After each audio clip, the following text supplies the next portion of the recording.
요한 사도가 이제 두 번째 서신서죠. 요한 2서를 씁니다. 그런데 오늘 본문에 보면 발신자는 이제 요한이 맞아요. 그런데 수신자는 1절에 보면 그렇게 돼 있죠. 장로인 나는 택하심을 받은 부녀와 그의 자녀들에게 편지하노니. 그래서 어떤 학자는 개인에게 보낸 편지다 이렇게 말을 하기도 합니다. 그런데 내용을 보면 개인에게 보냈다기보다는 어떤 특정한 지역의 교회 그리고 성도들에게 보낸 편지가 맞습니다. 여러 가지 교회 생활에 필요한 또 신앙 생활에 필요한 그런 믿음의 주제들을 교회에 쓴 편지입니다. 그런데 오늘 말씀의 주제는 너무나 분명합니다. 사랑하라, 서로 사랑하라. 요한 사도가 사랑의 사도죠. 그래서 사랑이 요한 사도 안에 핵심 원리입니다. 믿음 생활이 무엇인가? 서로 사랑하는 생활이다. 신앙 생활이 무엇인가? 서로 사랑하는 것이다. 그래서 오늘 본문에도 사랑하라, 사랑해야 한다. 이렇게 사랑하라라는 그 요한 사도의 묵묵한 외침이 많이 나옵니다.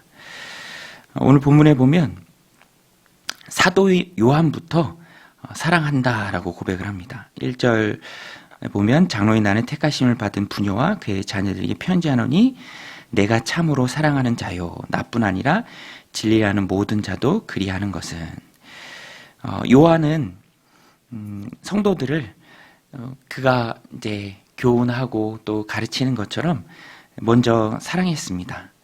그래서 이제 다른 성경에 보면 나는 여러분을 진정으로 사랑합니다 라고 번역을 했습니다. 나는 여러분을 진정으로 사랑합니다. 여러분 신앙생활의 기쁨이 뭡니까? 신앙생활의 기쁨은 내가 이 땅을 살아가는데 필요한 많은 것을 얻고 누리는 것이 아니라 그것은 부차적인 것이죠. 진짜 신앙생활의 참 기쁨과 행복은 하나님 내게 사랑할 대상을 주셨다라는 것을 스스로가 깨닫는 것입니다. 사랑이 하나님이시죠. 하나님이 사랑이시죠. God is love 아닙니까? 하나님이 사랑이 많으신 분이 아니라 하나님 자체가 사랑이십니다. 그래서 내가 사랑할 대상을 깨닫고 사랑하게 된다라는 것은 참 사랑이신 그 하나님이 나와 함께 하신다라는 가장 큰 증거이죠. 그래서 2절에도 보면 우리 안에 거하여 영원히 우리와 함께할 진리로 말미암음이로다. 우리가 사랑하는 자가 되는 것은 사랑하는 것은 진리이신 주님이 내 안에 계시고 나에게 힘을 주시기 때문이다라는 것입니다. 그래서 세상 어떤 공동체는 뭐 조직은 다 이유가 있죠. 목적이 있습니다. 뭐 이윤을 추구하고 그래서 필수적으로 따라오는 것이 경쟁이 있고 또 견제가 있습니다. 그러나 하나님이 우리에게 사랑하라 주신 귀한 공동체는 사랑하는 것이죠. 그리고 주님이 우리에게 그 사랑할 힘을 주십니다. 진리가 우리와 함께하기에 사랑할 이유와 또 힘이 된다라는 것입니다. 그래서 주님을 모신 우리가 주님이 주신 힘으로 해야 할 일은 서로 사랑하는 거예요. 그래서 5절에도 보면 부녀여 내가 이제 내게 구하노니 서로 사랑하자. 이는 새 계명같이 내게 쓰는 것이 아니요 처음부터 우리가 가진 것이라. 또 6절에 또 사랑은 이것이니 우리가 그 계명을 따라 행하는 것이요 계명은 이것이니 너희가 처음부터 들은 바와 같이 그 가운데서 행하라 하심이라. 그래서 서로 사랑하는 것 가장 중요한 믿음 생활의 원칙입니다. 근데 오늘 본문에 보면 사랑을 행하는 그 장소도 그 장도 우리에게 잘 말씀하고 있습니다. 거기가 바로 교회죠. 교회 공동체입니다. 그래서 편지를 쓴 곳도 교회고요. 또 내용에 등장하는 사람들도 다 신자입니다. 그래서 우리가 사랑하는 공동체가 바로 교회죠.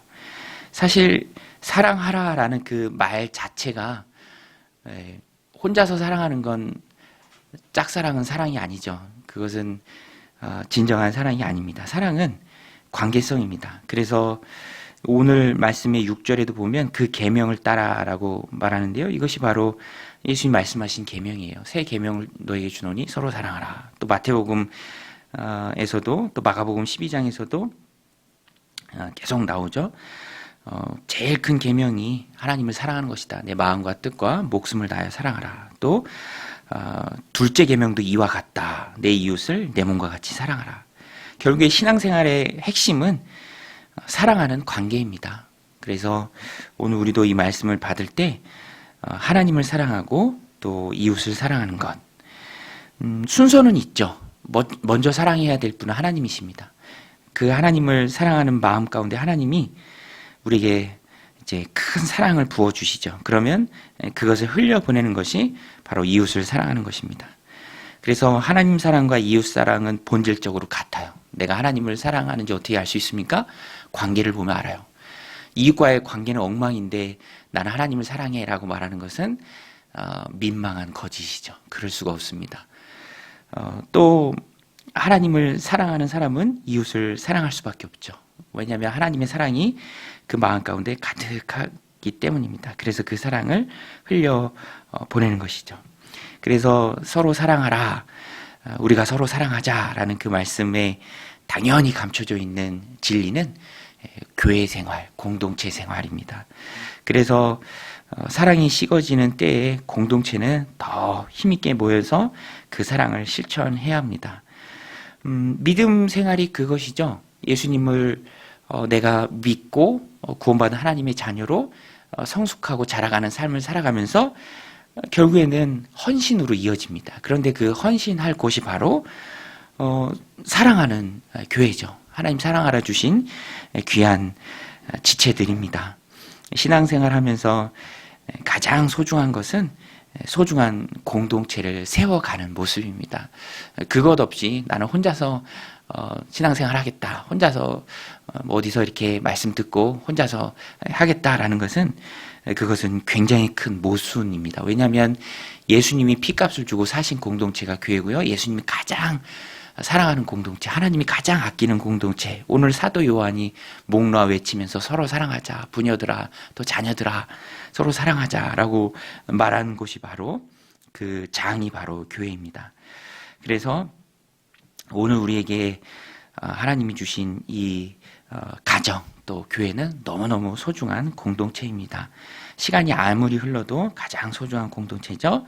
또 우리가 믿음 생활하면서 우리에게 남겨진 가장 큰 유산입니다. 이 교회를, 이 공동체를 사랑함으로 힘있게 세워가는, 서로 사랑하는, 참으로 사랑하는, 주님 주신 힘으로 사랑하는 믿음의 신실한 주님의 백성들이 다 되시기를 주님의 이름으로 간절히 축원드립니다. 우리 같이 말씀 붙들고 기도할 때 하나님, 우리가 이 공동체에서 또 지체를 뜨겁게 사랑하는 우리가 되게 하여 주옵소서. 사랑을 실천하는 우리가 되게 하여 주옵소서. 함께 기도하며 나가겠습니다. 하나님 아버지, 오늘도 귀한 새벽 고난 단잠에서 깨워주시고 또 말씀 붙들고 기도하게 하심에 감사해드립니다. 하나님, 서로 사랑하는 우리가 되게 하여 주시옵소서. 주님이 나를 사랑하신 그 사랑으로 사랑하게 하여 주시옵소서. 하나님, 신앙생활하면서 또 영혼들을 돌보면서 우리에게 남은 가장 귀한 것은 사랑할 공동체임을 하나님 우리가 믿습니다. 우리에게 남겨주신 이 귀한 공동체, 주님이 십자가에서 핏값을 주고 사신 이 공동체, 이 교회, 주님이 머리 되시고 주님이 몸 되신 이 교회를 힘있게 사랑하며 세워가는, 헌신하고 봉사하며 일으켜 세우는 우리가 다 되게 하여 주시옵소서.